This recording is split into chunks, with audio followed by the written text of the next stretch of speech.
Peut-être que tu souhaites devenir développeur PHP et que tu te demandes quelles sont les technologies qu'il faut maîtriser lorsqu'on souhaite devenir justement développeur PHP. Peut-être que tu te demandes voilà, qu'est-ce qui fait un bon développeur PHP, quelles sont les technologies à maîtriser lorsqu'on souhaite postuler en tant que développeur PHP. Donc voilà, développeur PHP, c'est pas uniquement connaître le langage PHP, c'est aussi connaître tout un environnement de travail. Et justement, dans cette vidéo, je vais te partager pour moi les 7 technologies principales à connaître quand on veut devenir développeur PHP. Alors la première chose, tu l'auras deviné, c'est le langage PHP. Ça c'est connaître le langage PHP, donc ça va être apprendre la syntaxe, là, ça va être la première étape, la syntaxe de PHP.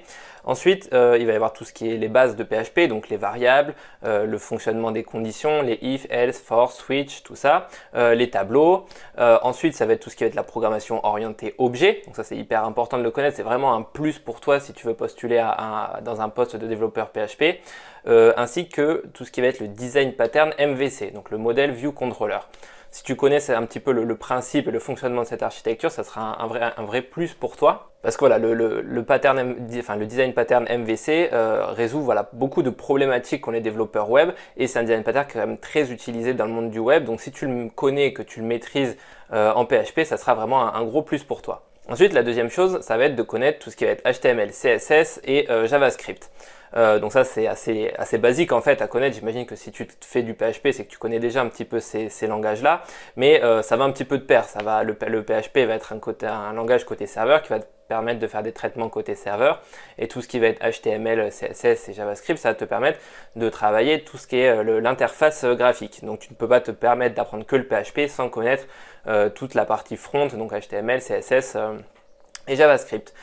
Il n'y a pas besoin d'avoir des connaissances hyper poussées en JavaScript. C'est-à-dire que voilà, aujourd'hui, si tu maîtrises bien le PHP, tu maîtrises bien la programmation côté PHP, le JavaScript, tu peux l'utiliser uniquement voilà, pour faire des petites animations, pour rendre ta page un petit peu plus sympa. Il n'y a pas besoin de connaître le JavaScript de façon poussée, de connaître tout ce qui va être le Node.js, de connaître des frameworks JavaScript. Il n'y a pas besoin de connaître tout ça au moins dans un premier temps, voire même il n'y a peut-être pas besoin de les connaître du tout si ton but voilà, c'est pas d'apprendre le JavaScript de façon poussée. Tu peux apprendre juste les bases, ça sera très bien. Ensuite, la troisième technologie à connaître, ça va être une technologie de base de données. Donc là, comme tu sais, le PHP, c'est un langage côté serveur, et donc il va falloir persister des données, il va falloir enregistrer des données quelque part, donc il va falloir que tu connaisses un langage de base de données. Donc un des plus utilisés avec PHP, c'est MySQL. Ça semble très bien. Donc voilà, connaître un langage de base de données comme MySQL sera vraiment un point important, voire même essentiel quand tu veux devenir développeur PHP.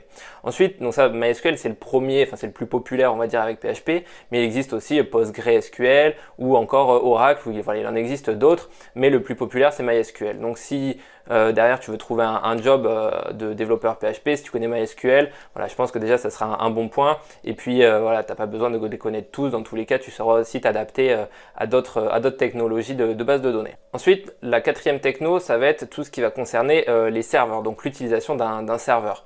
Lorsque tu vas développer en PHP, ton code va être stocké sur justement un serveur.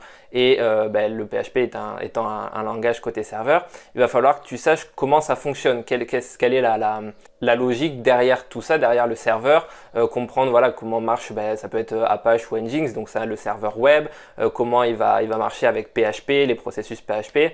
Voilà, tout ça, il y a besoin un petit peu de connaître la logique. Alors là, c'est pareil, encore une fois, tu n'as pas besoin de tout connaître, de connaître toutes les configurations et tout. C'est juste comprendre comment ça fonctionne. Ça, voilà, je pense que c'est un des points importants d'ailleurs dans le monde du web, du développement, c'est comprendre comment ça fonctionne. Il n'y a pas besoin de tout apprendre par cœur, mais savoir comment ça fonctionne. Et lorsque tu as un problème, une problématique, c'est savoir où aller chercher l'information et en déduire potentiellement les causes qui peuvent t'aider à solutionner ton problème. Donc voilà, il n'y a pas besoin d'avoir des connaissances hyper poussées, mais vraiment voilà, avoir une connaissance de comment ça marche. Au niveau des serveurs, j'imagine que si tu fais du PHP, tu as dû commencer à utiliser WAMP ou XAMPP ou MAMP pour les autres plateformes. Voilà, MAMP, en gros, c'est un serveur local qui embarque Apache, donc Apache le serveur web, PHP, donc le service PHP qui va tourner, MySQL. Voilà, et donc ce serveur, c'est un serveur local, ça peut être bien de commencer un petit peu à creuser voilà, dans tout ce qui est les fichiers de configuration, donc dans le PHP-ini, dans le fichier httpd.conf pour la configuration de Apache. Voilà, comprendre un petit peu la configuration qu'il y a derrière, le chemin en fait que prend une requête utilisateur, ça peut être très intéressant à savoir. Ensuite, la cinquième techno à utiliser, donc là bon, on passe déjà dans un niveau supérieur, ça va être un framework PHP. Un framework PHP, ça va enfin un framework de façon générale, ça va te permettre beaucoup de choses. Ça va te permettre de gagner du temps, ça va te permettre de gagner en productivité, ça va te permettre de gagner en qualité de code, ça va te permettre de travailler plus facilement en équipe parce que voilà, il va y avoir une structure commune que tout le monde va devoir respecter. Voilà, donc connaître un framework, c'est vraiment un plus parce que ça va te, comme je l'ai dit, ça va te faire gagner sur beaucoup de choses. Et dans une entreprise, il y a beaucoup d'entreprises qui vont utiliser des frameworks pour toutes les raisons que j'ai citées précédemment. Donc si tu arrives à en maîtriser un, bon, tous les frameworks reposent un petit peu sur le même principe. Du moment que tu en maîtrises un, tu n'auras pas de mal à passer sur un autre framework. Donc là, c'est pareil, tu n'as pas besoin d'en connaître 300. Tu en prends un, je sais pas, Symfony ou Laravel, peu importe, ou un autre. Et voilà, tu commences à comprendre. Souvent, ils reposent sur justement l'architecture MVC. Ils sont orientés objets. Et voilà, si tu en connais un, ça sera déjà un gros plus pour toi dans ta recherche de boulot. Donc les plus populaires, ça va être tout ce qui va être Symfony, Laravel, CakePHP, Falcon, CodeIgniter, il y a Zen Framework. Voilà, donc tu peux choisir un de ces frameworks, commencer à l'apprendre. Et même voilà, si demain tu veux postuler un poste, je sais pas si toi tu connais par exemple Symfony et que tu veux postuler sur un poste où c'est du Laravel, voilà, le recruteur logiquement il aura conscience que tu peux passer, voilà, que tu connais un framework et que tu peux passer sur un autre framework, il n'y aura pas de souci. Ensuite, la sixième techno à connaître, c'est, alors ça c'est pas que pour PHP, c'est pour voilà, tous les développeurs en fait, ça va être un gestionnaire de version. Donc un gestionnaire de version, ça va te permettre plusieurs choses. La première chose, ça va être de sauvegarder ton code ailleurs que sur ton poste. Voilà, donc demain si ton poste il crame, ben, en gros tu te retrouverais un peu comme un con si tu n'avais pas de gestionnaire de version. Donc voilà, tu mets ton code ailleurs. Deuxième chose, c'est que ça va aussi te permettre de versionner ton code. C'est-à-dire que tu vas avoir plusieurs versions de ton code, donc tu vas faire une première version, tu vas ajouter des fonctionnalités, tu vas avoir une deuxième version et ainsi de suite. Et justement, les gestionnaires de version, ça va te permettre voilà, de revenir par exemple à une version précédente s'il y a besoin, avec le système de branches, de travailler sur une autre branche pour ajouter tes nouvelles fonctionnalités sans venir ajouter des nouvelles fonctionnalités sur la branche principale. Voilà, un gestionnaire de version, c'est vraiment hyper essentiel, c'est essentiel quand tu es développeur, là que ça soit que tu fasses du PHP, du JavaScript, du Python, peu importe quel langage, il faut que tu utilises un gestionnaire de version. Le plus utilisé dans les gestionnaires de version, ça va être Git, donc le moteur Git, sur lequel voilà, il y a des plateformes après qui vont venir utiliser ce moteur Git, donc il y a notamment GitLab, il y a GitHub est le plus connu, voilà, où il y a le plus de repos aujourd'hui en ligne, qui est public, qui fait beaucoup d'open source. Il y a Bitbucket aussi qui utilise le moteur Git. Donc voilà, Git c'est le moteur de versionning le plus populaire. Après il existe aussi d'autres gestionnaires de version. Il va y avoir Mercurial ou encore Subversion. Mais ça ils sont beaucoup moins utilisés. Donc si aujourd'hui tu dois choisir justement un gestionnaire de version, moi je t'orienterai beaucoup plus vers Git. Ça va être, voilà, je pense que dans les années qui vont suivre, Git ça sera le seul qui sera utilisé et Mercurial ou Subversion ne seront plus utilisés. De toute façon, c'est un peu le même principe pour tous, c'est-à-dire que si aujourd'hui tu apprends Git et que demain tu vas travailler dans une entreprise qui utilise Mercurial, tu t'en sortiras sans problème, il n'y a pas de souci. Donc voilà, ça par contre, un gestionnaire de version, c'est essentiel quand on est développeur. Et ensuite, la dernière technologie à utiliser quand on est développeur PHP, ça va être de maîtriser un IDE. Donc là, bon, on n'est plus vraiment dans de la technologie au sens langage de programmation, mais voilà, maîtriser un IDE, ça va te faire gagner, enfin le gros avantage d'utiliser un IDE, ça va te faire gagner énormément en productivité. Si tu sais bien gérer ton IDE, donc un IDE c'est quoi d'ailleurs? C'est justement un éditeur de code, mais voilà, qui a des fonctionnalités beaucoup plus poussées qu'un Notepad++ ou qu'un Sublime Text. Voilà, c'est vraiment un outil qui est fait pour les développeurs, qui va te permettre d'auto-compléter tes fonctions. Donc quand tu écris du code, ben voilà, on va te proposer les fonctions disponibles, qui va ajouter de la coloration syntaxique, qui va éventuellement fermer tes balises de code et tout, qui va indenter ton code automatiquement. Enfin là, ça fait beaucoup de choses beaucoup plus poussées qu'un éditeur de texte classique. et ça va te faire gagner énormément en productivité. Et c'est vrai que si tu gères bien ton IDE, tu vas gagner, voilà, tu vas faire du code beaucoup plus rapide, aussi beaucoup plus propre, parce qu'aujourd'hui tu as des plugins ou même des fonctionnalités des fois par défaut dans certains qui vont te permettre d'améliorer ton code. Je sais pas, il va analyser voilà, des fois de la redondance dans du code, des fois des variables qui servent à rien, il va te le dire, et du coup tu vas pouvoir aussi améliorer ton code par rapport à ça.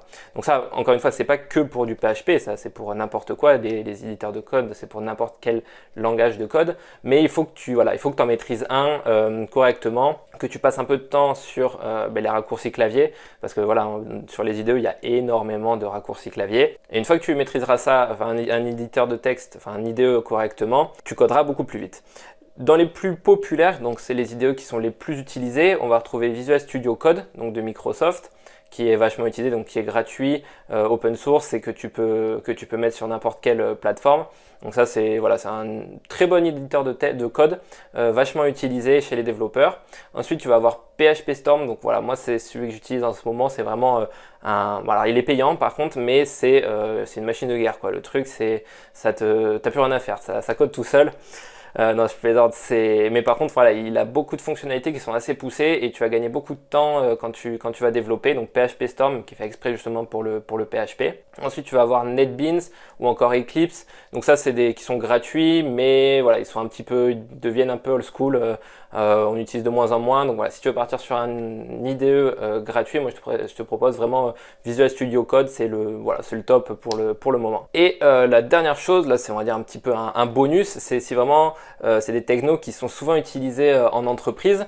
Donc il n'y a pas besoin forcément de les connaître, de les maîtriser, mais au moins savoir que ça existe, de comprendre un petit peu leur fonctionnement, parce que dans beaucoup d'entreprises, elles sont utilisées, et quand tu arrives dans le code, que tu mets un peu la tête dans le code, c'est bien de savoir que voilà, quelles sont les librairies du moins utilisées, les frameworks utilisés, tout ça c'est bien de les connaître. Donc la première chose, ça va être Bootstrap. Donc ça, Bootstrap c'est plus un framework CSS, mais voilà, c'est un framework qui est aujourd'hui quand même très utilisé, donc ça c'est bien de le connaître quand on est développeur web. Alors voilà, c'est du front, c'est pas forcément du PHP, mais quand tu vas faire une application, un site web, tu vas potentiellement être amené à l'utiliser, et en entreprise c'est beaucoup utilisé, donc voilà, le connaître, Bootstrap c'est pas mal.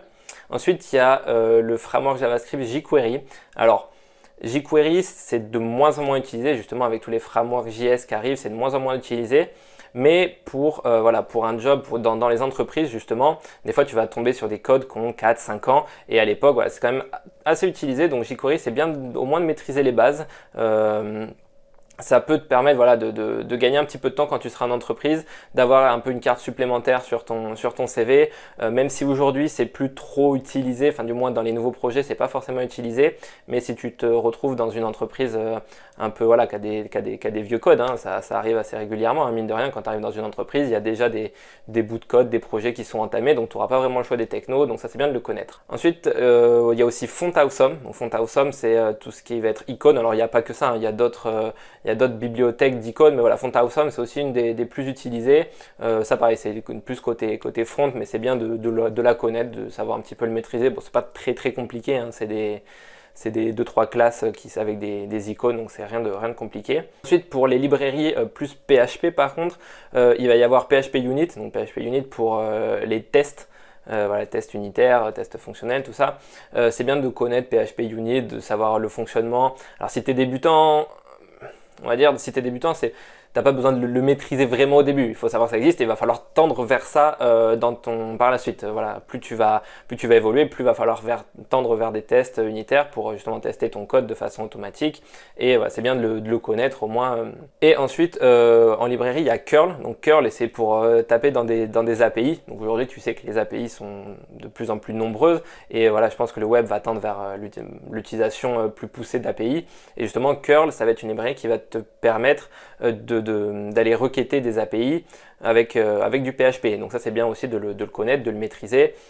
C'est très souvent utilisé en dev PHP, donc n'hésite pas à tester des choses avec, à aller taper dans 2-3 API, ça se fait assez facilement, rien de compliqué. Et le dernier point, ça pourrait être voilà, tout ce qui va être CMS tel que WordPress, Magento, des CMS comme ça. Alors là on n'est pas vraiment dans du dev PHP, mais si par exemple tu te mets en freelance ou un truc comme ça, tu peux être amené à faire des sites web pour des personnes avec voilà, ces technologies, avec des CMS comme ça, sans forcément faire du dev PHP derrière. Mais ça peut être bien au moins de les connaître, de connaître la base, de savoir monter un site WordPress, de savoir monter un site, un Magento, un truc comme ça, pour que voilà, si demain tu as un client qui te demande un petit blog, un petit site de e-commerce rapide, sans trop de technologie, tu peux mettre ça en place. Et voilà, ton client sera assez content. WordPress, ça n'a pas pour longtemps à le mettre en place. C'est toujours bien d'avoir quelques connaissances là-dessus. Bon voilà pour les technos à connaître quand tu es développeur PHP. Après, bon, c'est tout le reste, ça va être que du plus. Voilà, ça va être aussi ton expérience qui va jouer. N'hésite pas, même s'il y a des technos que tu connais pas, enfin, si tu veux postuler à un poste et qu'il y a des technos que tu connais pas, n'hésite pas à postuler quand même. Chaque entreprise va avoir sa stack de technologies spécifiques. Il en existe des milliers, tu ne pourras pas toutes les connaître, donc ne t'inquiète pas, postule au poste, on s'en fout. Voilà, le recruteur il va surtout voir ta motivation, et si tu as les compétences de base, ben, ça sera bon, tu pourras voilà, t'adapter facilement aux autres technologies. Donc n'hésite pas vraiment à postuler, fonce, il n'y a pas de raison. S'il voit que tu es motivé et que toi aussi tu as l'intention de progresser et d'acquérir de l'expérience, il n'y a pas de raison que tu n'y arrives pas. Si cette vidéo t'a plu, je t'invite à mettre un pouce, à t'abonner à la chaîne, et tu peux aussi récupérer le guide pour devenir développeur web où je t'explique justement toutes les étapes pour devenir développeur web, les outils à utiliser, et je te donne tous mes meilleurs conseils pour progresser rapidement. Et si tu veux récupérer ce guide, je te mets le lien directement dans la description de cette vidéo. Tu arriveras sur un formulaire où tu rentres ton adresse mail et tu recevras ton guide par mail. Je te dis à bientôt sur Esprit Web, ciao!